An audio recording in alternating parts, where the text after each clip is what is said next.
सुनना चाह रहे हैं सभी?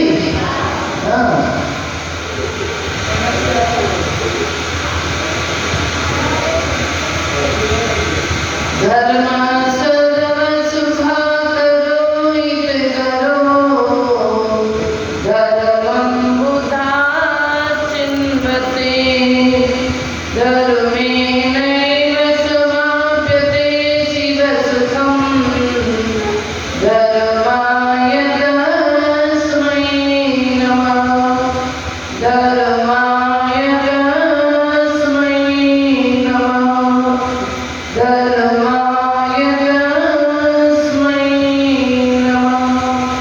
बोले देवादिदेव श्री गीतराज भगवान की, तीर्थराज श्री समेत सिद्ध क्षेत्र की, बोले दशदक्षिण धारण की, चारित्र चक्रवर्ती आचार्य श्री सागर जी महाराज की, समाधि सम्राट पीठ आचार्य रत्नेश्वर श्री अभिनंदन सागर जी महाराज की, बोले उत्तम तप धर्म की, उत्तम तप धर्म की, बोले परम पूज्य कन्हैया का सुप्रकाश पति महाराज की, हरिका संघ की, जयकारा गुरु महाराज।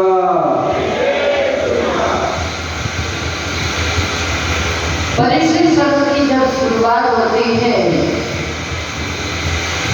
तब सबके चेहरे पर बड़ी खुशी, बड़ा उत्साह नजर आता है। परेशान आ रहे, परेशान आ रहे, परेशान आ रहे। कोई पूर्व निर्धारित कर देता है कि मुझे इस बार परिश्रम पर्व में कुछ करना है। कोई सोचता नहीं है, लेकिन फिर भी करते करते मन बन जाता है तो इंसान आगे बढ़ता चला जाता है। आज देख रहे हैं कि काफी लोगों के चेहरे उतरे हुए नजर आ रहे हैं। स्वाभाविक है कि ये शरीर अन्न का कीड़ा है और आज 7वां दिन है। 6 दिन पूरे हो गए, अन्न नहीं मिला है तो ये तो जलेगा ही, ये तो उतरेगा ही। लेकिन आचार्य भगवंतों ने कहा है कि तपस्या करने से शरीर कमजोर होता है लेकिन आत्मा बलवान होती है, आत्मा मजबूत होती है। उपवास करने वाले को अपना चेहरा कभी आईने में नहीं देखना चाहिए, क्योंकि स्थितियां एक ऐसी प्रक्रिया है बंदर की कि बंदर जो मजबूत होता है, लेकिन अगर उसके शरीर के किसी भी अंग में थोड़ा सा खून निकल गया तो उसको देख देख करके दुखी होता है, और इतना दुखी होता है या तो अपने आप बंद हो जाए तो वो ठीक हो जाता है, नहीं तो खाना पीना सब छोड़ देता है। कौन? बंदर। और बार बार जो खून निकल रहा है उसको देखता जाता है, हाय मेरे खून निकल गए, खून निकल गए। वैसी स्थिति कभी कभार इंसान की बन जाती है कि इंसान चेहरा अपना आईने में देखता करता है, वो मेरा चेहरा उतर गया, वो मेरा चेहरा उतर गया। इसीलिए वैसे ही हमारे यहाँ कहा है कि 10 दिन तक श्रृंगार नहीं करना। लेकिन कुछ लोग तो आराम से ब्यूटी पार्लर होके आए होंगे परिश्रम पर्व के पहले, प्रदूषण में जाना है, लोग बहुत आएंगे, इसीलिए तैयार हो सकते जाओ। प्रकृति की विशेषता है कि तपस्या करने वालों का चेहरा बिना फेशियल किए चेहरा चमकता है, तब का अपने आप प्रभाव होता है और वो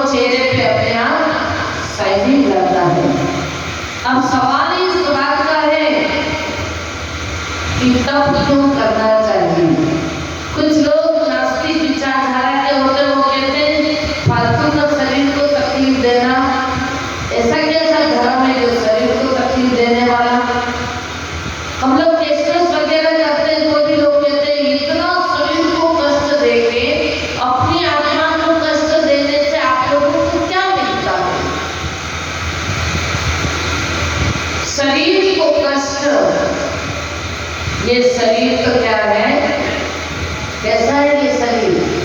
एक मिट्टी का घड़े की तरह है, ये घड़ा हुआ है और इसके अंदर स्थित जो आत्मा है उस आत्मा के खातिर इस शरीर की पूजा हो रही है।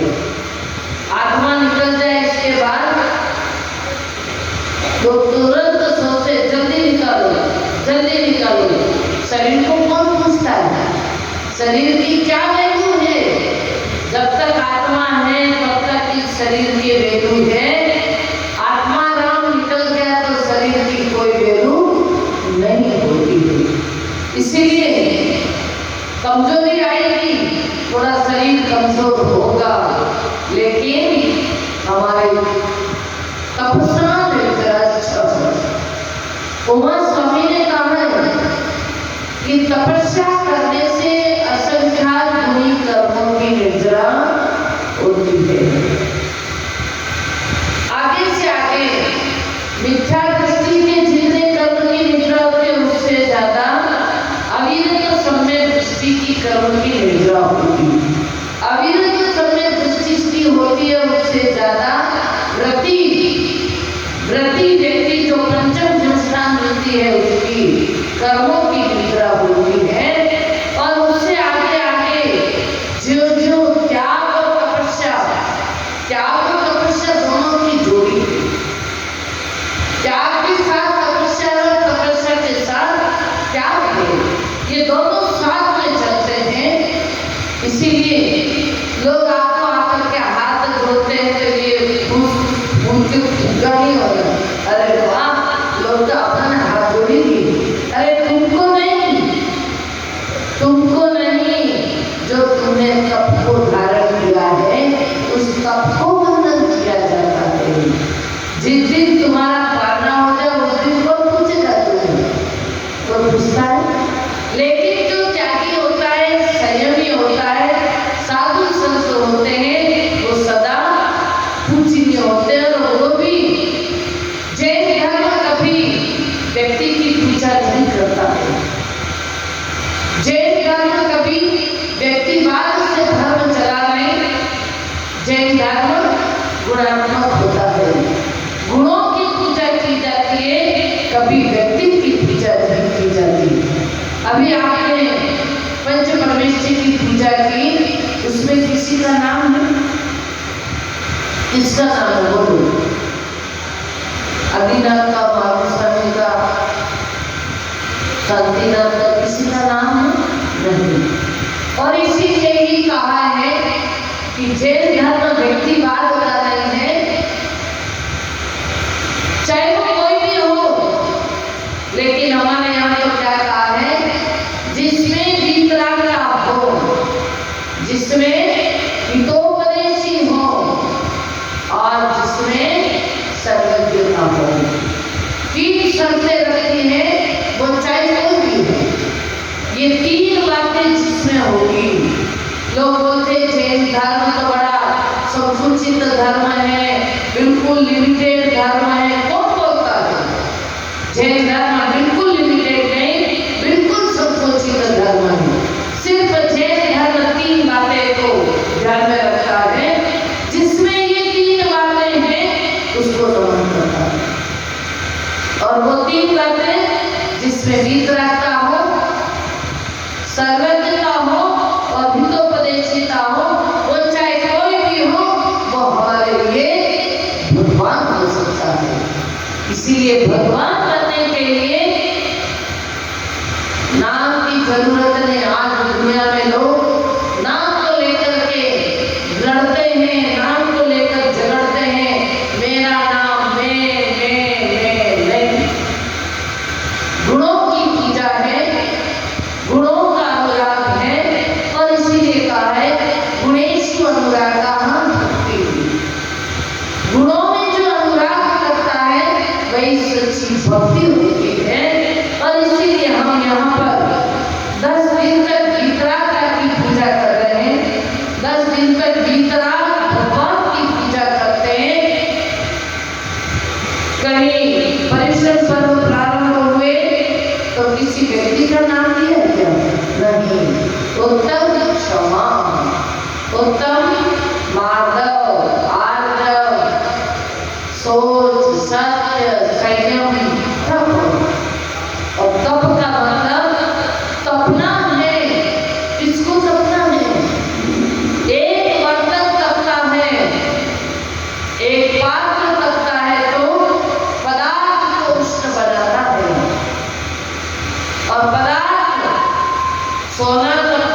हो जाता है, कीमती हो जाता है वो सोना, मिट्टी में रहने वाला सोना, उसकी कोई कीमत नहीं।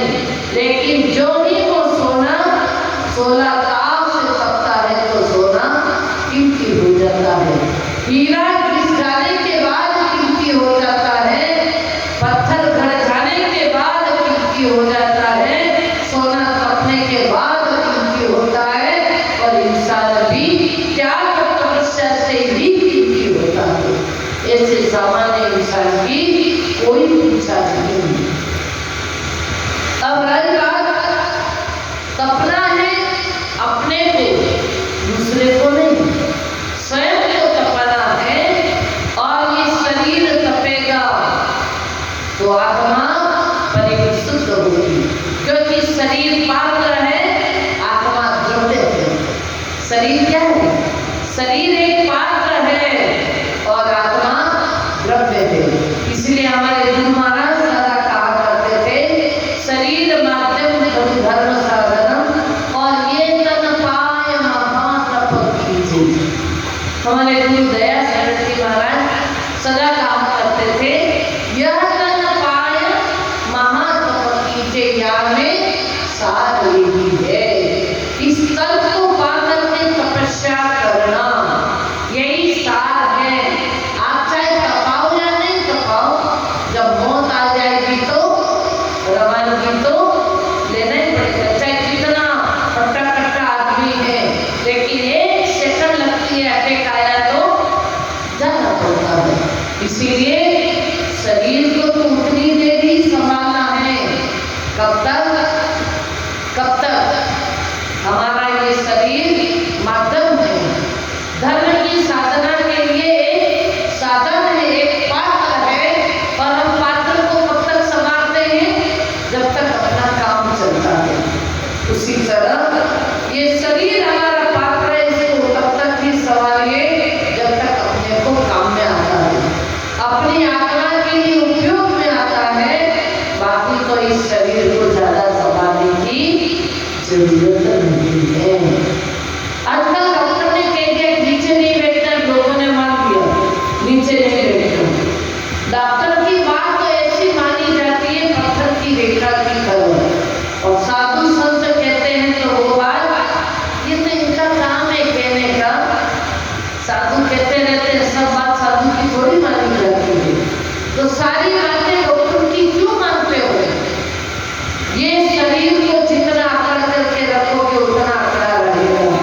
इसको तो काम दो, इसको फोल्ड करते रहो, उसको उठना बैठना करते रहो, तो ये आपको साथ देगा, नहीं तो ये आपको धोखा देगा।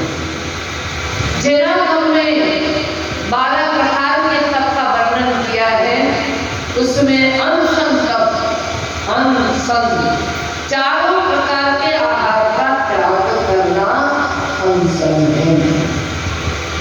एक बार का पानी दिया जाता है, वो 3 प्रकार के आहार का उपवास कहा जाता है, चारों प्रकार के आहार का त्याग नहीं होता।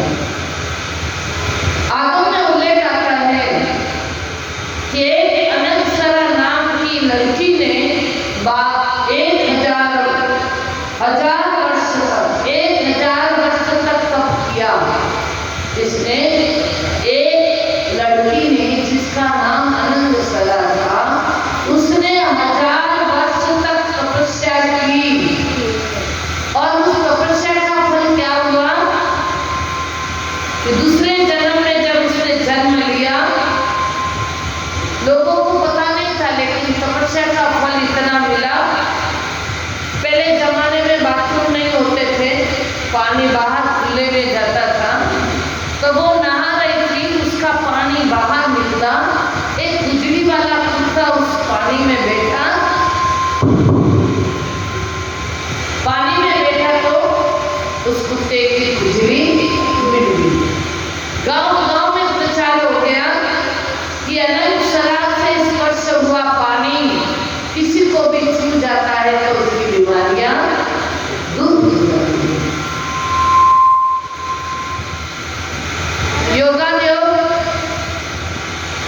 जब राम और रावण का युद्ध चल रहा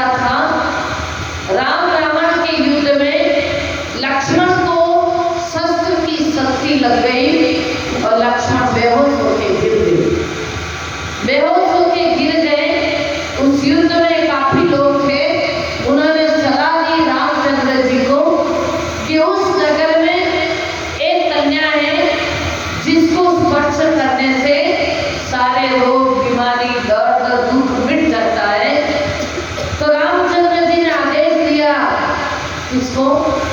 हनुमान को आदेश दिया, जाओ लेकर के आओ। और उसका नाम क्या था? विशल्या। उसका नाम विशल्या था। वैष्णव धर्म में मानते हैं कि हनुमान को जड़ी बूटी का पता नहीं था, पूरे पहाड़ उठा करके ले आए। लेकिन नहीं, विशल्या नाम की लड़की थी, उसको हनुमान जी उठा करके लाए। और उसने आके जो ही लक्ष्मण के पाप को स्पर्श किया और लक्ष्मण की सारी शक्तियां दूर हो गई, यानी जो शस्त्र की शक्ति लगी थी वो दूर हो गई और लक्ष्मण एकदम उठ के खड़े हो गए। ये तपस्या का फल, तप का फल इस जन्म में भी मिलता है और आने वाले जन्म में तपस्या का फल मिलता रहता है। सबका फल कभी बेकार नहीं जाता है। ये तो आगे से आगे हमें इसका फल मिलता ही रहता है। इसलिए कोई ये न सोचे कि कठोर उपवास कर पिता नहीं करता ठीक रहता, तू जीती रही है, नहीं करता ठीक रहता, ऐसा भाव बिगाड़ना भी नहीं। अगर मन में जरा सा भाव बिगड़ गया तो सारे किए कराए पर पानी फिर जाता है। ये तो शरीर है, हौसला रखो, आत्मबल रखो।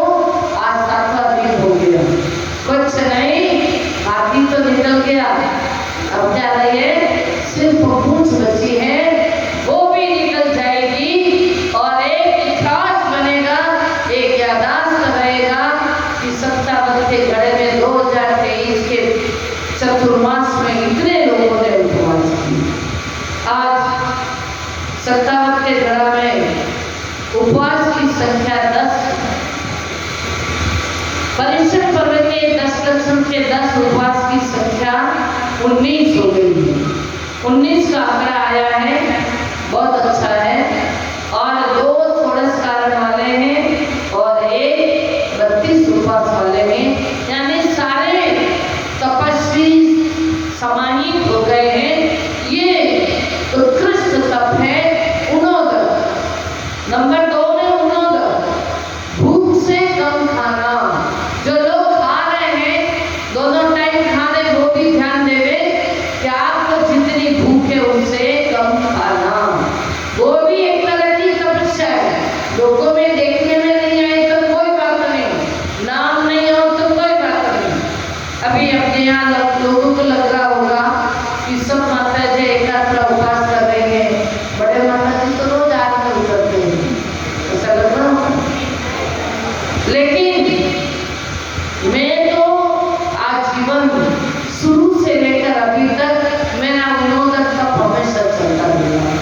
अनशन तप से ज्यादा उन्नोदक तप का मतलब है कि सामने भोजन आया है, अच्छा भोजन है, भूख है, इसके बावजूद भी कम खाना, ये बड़ा मन के ऊपर निर्भर करना है।